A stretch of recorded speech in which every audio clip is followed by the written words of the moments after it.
పూరి జగన్నాథ్ 1997లో సినీ ఇండస్ట్రీలో అడుగుపెట్టి mass hero రవితేజతో ఇట్లు శ్రావణి సుబ్రహ్మణ్యం సినిమాతో బ్లాక్ బస్టర్ హిట్ అందుకున్నాడు.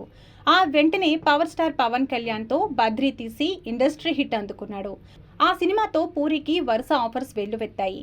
ఇటు తెలుగులో చేస్తూ ఉండగా పూరికి కన్నడ సూపర్ స్టార్ అయిన రాజ్ కుమార్ కొడుకుని పునీత్ రాజ్ కుమార్ని సూపర్ డూపర్ మూవీతో లాంచ్ చేశాడు.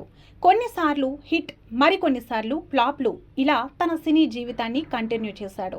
ఒక్కసారి ఎలాగైనా మళ్ళీ ఇండస్ట్రీ హిట్ కొట్టాలని మహేష్ బాబుకి ఒక కథ చెప్పాడు. అదే పోకిరి సినిమా. ఆ సినిమా మహేష్ బాబుకి నచ్చడంతో సినిమాను పట్టాలెక్కించారు. సినిమా అనుకున్న టైంకి రిలీజ్ అయి కనీ విని ఎరుగని రీతిలో బ్లాక్ బస్టర్ అందుకుంది. ఆ సినిమాతో మహేష్ బాబులో ఒక కొత్త నటుడిని చూశామని అప్పటి అభిమానులు చెప్పుకొచ్చారు.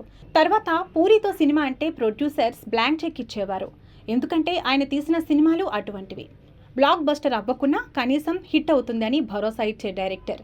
పెట్టిన డబ్బులు ఖచ్చితంగా వెనక్కి వస్తాయని ధైర్యం.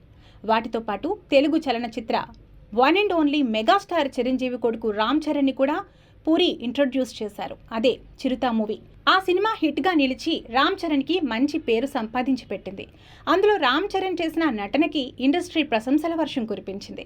పూరి ఓన్లీ కొత్త హీరోలతోనే సినిమాలు తీస్తాడు అనుకున్న టైంలో తెలుగు అగ్ర హీరోలో ఒకరైన కింగ్ నాగార్జునతో శివమణి సినిమాతో 2003లో సెన్సేషన్ క్రియేట్ చేశారు పూరి అండ్ నాగ్.